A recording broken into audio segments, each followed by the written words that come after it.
Swinging a drive. Get up, boy. He's done it again. A two-run shot in the first. Hi, everybody, and welcome back. On this episode of Swinging a Drive, we've got some arbitration news, and we're going to continue to talk about this slow off-season. Yes, we are going to talk slow off-season, buddy. Ross Atkins is just a miracle man, hey? Master negotiator. I've heard it said, wonderkind. Unbelievable. So let's talk about this arbitration stuff first, because I feel like it's part and parcel with Ross's off season. Yes. So the news for everybody: Vladdy won his arbitration case. Shocker. And so we as many of us Blue Jays fans have been doing with each other, we've been chatting about what's the point. What's behind taking Vladdy to arbitration? I personally think that taking players to arbitration, it can lead to fractures with the relationship between the franchise and the player. Like we've seen it in players like Marcus Stroman, who has said. Corbin Burns, who they've outwardly in the media said after the process destroyed them. I think that we probably saw a little bit of hostility from Bo in the last when he went through it. So the process of arbitration can be a bit of a negative thing. I was really concerned at the possibility of Vladdy deciding, you know what, they don't appreciate me. They don't like. He could decide, you know what, screw this. I'm going to free agency and I'm getting out of town. This team doesn't want me. Now, what would you say about that, Logan? Look, I think that arbitration has definitely evolved into something that is just not healthy. The original idea was fantastic to try and get younger players that are pre-free agency more money for performing well. It's awesome, and that's why the Players Association created it and wanted it. But now teams just use it to try and pay less, right? Which is their prerogative. Like that's what the whole point of this is about. But to do that, you have to tell an arbiter the negative things about your player, right? Yeah. So therein is the problem, and if your player is stupid enough to go to the arbitration meeting themselves and listen to what the team has to say, then there is no chance that there won't be a breakup or some sort of fracture in the relationship, right? Like there's no way, no matter what the setting is, that you can listen to someone that is supposed to be your supporter and have your back tell you the things that you did really poorly or why you're not worth as much as you think you are. Yeah. Specifically with the Vladdy case, I think it's a little different. Vladdy is wholly unconcerned, it seems to me. Like, we're watching for news of his arbitration like crazy. Meanwhile, he's out watching basketball games and swapping jerseys with Kevin Durant. Like, he's not concerned, right? Win or lose in this case, he set an arbitration record. So I really don't think he was all that concerned. So in this case, I don't think there's going to be any fracture. I think Vladdy kind of knows he's their guy, knows that there's going to be extension talks probably this year. They'll probably have extension talks this year. Right. So, like, throughout the season, we'll be hearing it a lot, I bet. Extension with Vladdy, extension with Bo. Like, that's all they're going to talk about. Okay. So, yeah. So, I mean, in summary, yeah, I don't like arbitration. I think it can totally fracture the relationship between a team and a player. In the case of Vladdy, I don't think it has. I mean, he won, so there's that. But, like, he didn't go to the meeting. He didn't hear the words. He was smart about it. He's going to Right. show up and be as good as he can. He'll try his hardest. He'll do the best he can, just like he always does. Right. Yeah. So Yep. Okay. I'm not as concerned about it in this situation as I was last year with Bo. Let's Okay, see. but you would share some of my my concerns with the process and the kind of the relationship Yeah. damage that it can do Arbitration, I think, to a team. in general, is super flawed. Yeah, definitely Yeah. need to fix the system a bit. Now, is Ross Atkins? So on the media call, I rewatched the other day, and he says he's excited about the roster that they have now. He feels like this was pre Justin Turner signing. Mm. They were leaning. He's like, we might be leaning towards maybe one more signing. Feeling like he was done. He's like, we've constructed our team. Yeah, again, we feel really good about this team because of the reasons I've mentioned, the core that is in place, the progress that has happened fundamentally, physically, and mentally throughout the 40-man roster, the teams that will be in AA and triple, or the players that will be in AA and AAA for us. And then some of the process and staffing changes we've made from a structure and communication and just getting the best possible information to our hitters, more specifically on the offensive side. Because of those reasons, feel like we have a really good foundation in place, and we'll work to improve upon it over the course of the offseason. Specifically as to what the shape of that is, certainly not going to name names, but because we have a lot of versatility on our roster, between players that can play multiple positions, we have several ways that we can improve upon our roster. It would most likely be in the outfield or DH category, but we're not limited to that. We'll add 3 players. I think most likely that it's closer to 1. But I think most importantly is we feel very good about this team that is in place. So the question is he actually excited about the roster as of right now? Do you actually buy his excitement about the roster? I'm a yes and no on this one. Yes, because he's clearly delusional in what he thinks makes a good baseball team. No, because I think he just says what he thinks he needs to say to the media to appease us, people and the fans. Yeah. Little does he know, saying something like being excited about this team that nobody else is excited about would just fire us all up. But I don't think he possibly can be, right? The man's job is on the line. Yeah. I mean, I'm not wrong there, right? Like, it has to be. Has to be. It has to be. What are we at now? 8 playoff games? 6 playoff games Six, without a win? I think without it's 6. a Without a win win. Yeah. in the 8 years that he's been with the Blue Jays. Yeah.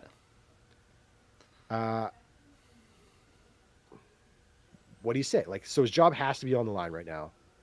So in reality, there can't be any excitement about the team, right? You have to just be doing everything you can at every moment of the day to make the team better so that you can continue to have a job.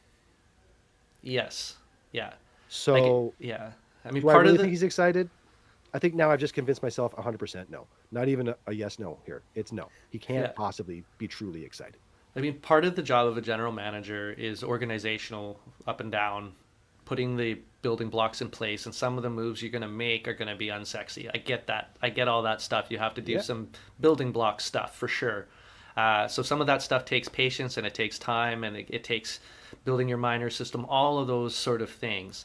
But in the case of your major league franchise, I'm gonna I personally think that he's doing sort of a corporate rah-rah type thing, that you're at the company party, you got the company leaders standing on the stage with this little mic thing talking about the quarterly earnings and pumping his fist, and everybody at the company knows that actually we're in the tank and we're going, and so you're sitting there and you clap for your CEO because you want to keep your job, and nobody in the company believes it.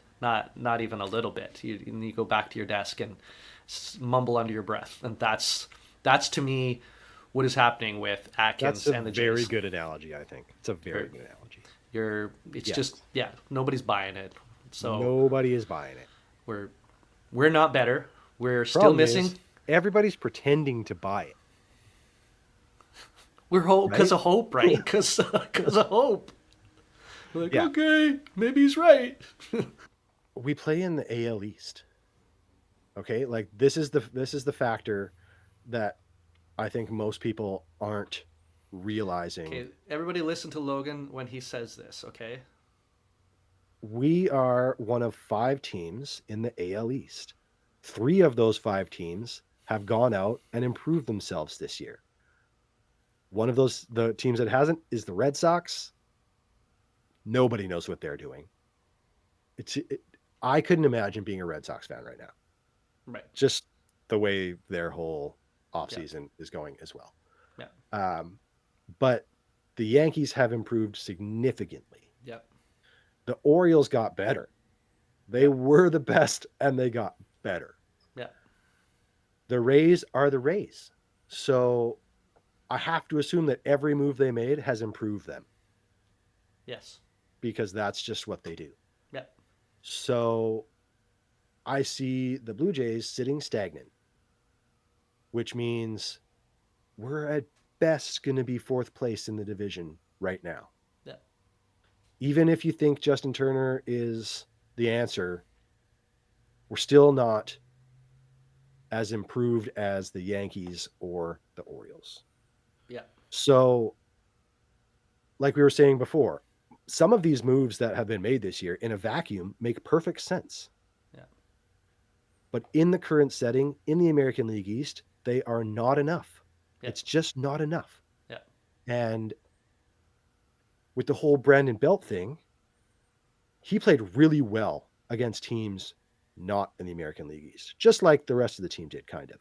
Right. And then when we played our own division, we were awful. It was ugly. Yeah. We were awful. Yeah. So to think we can make a playoff spot with the team that we have right now, I think is delusional.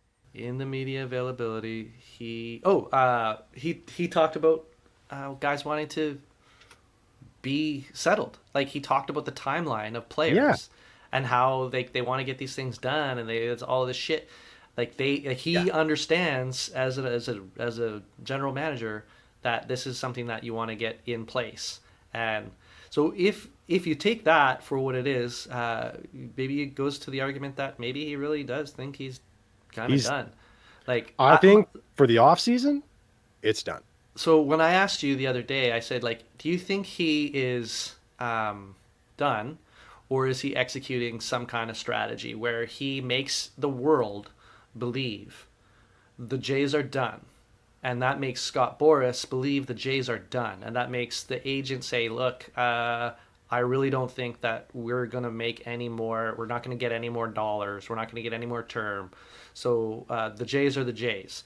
And we have to go to them now. They're not going to move anymore. Yeah. So this is I don't want to give Ross Atkins too much credit, but like, is there a possibility he's just executing a strategy? No. No. Okay. No. The players hold all the chips, man.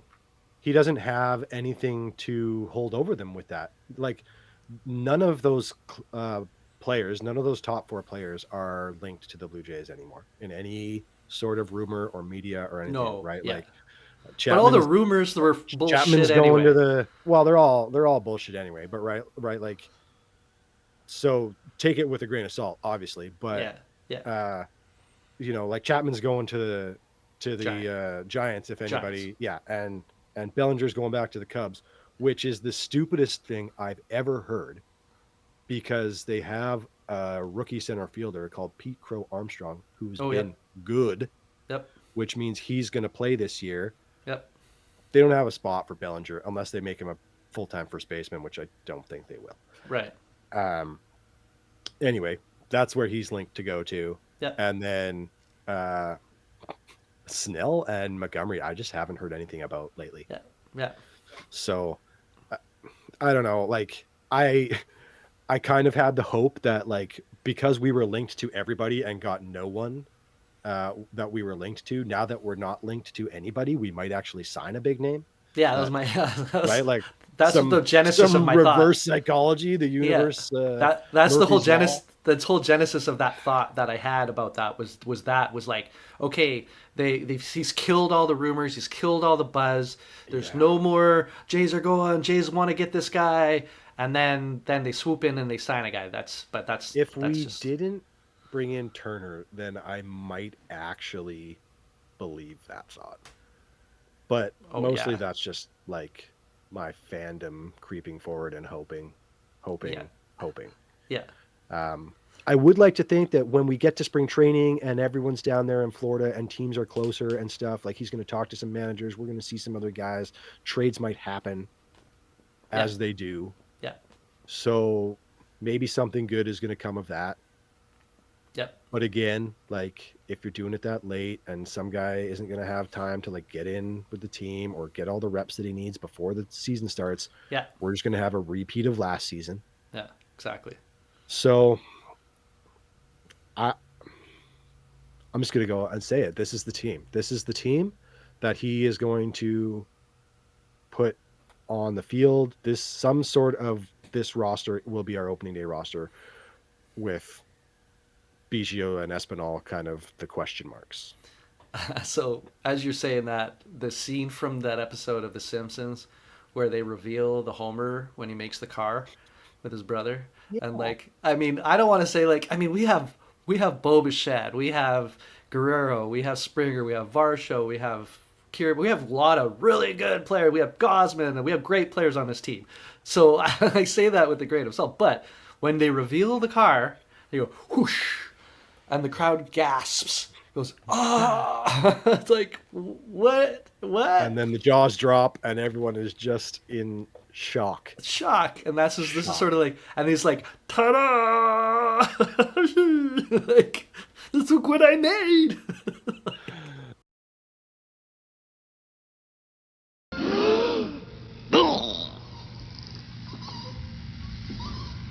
Any questions? What does this monstrosity cost, Jerry? The show. Yeah, I mean, great analogy again there, man. Like, it's just, I don't know. I don't know. Yeah. I don't know what to say anymore. Like everything, we've exhausted every possible avenue here as to what could possibly happen. Yes, and, you're not wrong. And until we see a team on the field, we're not really going to know what happened. I think you kind of said it there. We've kind of exhausted all the angles, and this is the team. I think you're right. I think Ross is done. I think he's excited in his own way for some reason. I think that Jays fans are trepidatious. I think worried. he has to convince himself that he's excited, so he isn't just like terrified every day. Well, if you're the leader of a group and you come out and you're like, got your like kicking the dirt and you got your hanging your head like, oh, I wish I could have done more, but looks like this is all we got for the year. Like the message that sends to your team is like, oh, hey guys, he has no faith in us, so he thinks we're gonna be shitty, so let's be shitty, I guess. You can't. That's not the way you run a franchise. So I get it, but you got to convince yourself that you're excited. But I think that the vast majority of Jays fans can figure out that this is a team that is not quite up to snuff on paper. So we'll see how the season and we goes. know that games are not won and lost on paper, but the off season is won and lost on paper. Yes. And I don't think, like, if the off season had a bracket or ranking, which it does in most media circuits, we're right at the bottom of that. We're really close to the bottom. bottom. We're like 28 of 30 teams, something like that, right? As far as like improvements and action in the off season. So concern and trepidation, I'm going to say, are the words I will be using a lot to start the spring training next week. Yes. So probably our last episode before spring training. Yes, most likely. So we'll see. Unless something crazy happens. Hopefully we got some good news to talk about when the spring starts. Yes. I guess we'll see what happens. All right. Well, with that, I think we'll say our goodbyes. Thank you for watching. Thanks everybody that made it Don't this forget. Yeah, don't forget, like and subscribe if you took anything from our conversation today. And we're looking forward to the next one. Boom. Okay, guys. We'll talk to you again. All right, guys. Go Jays. Peace.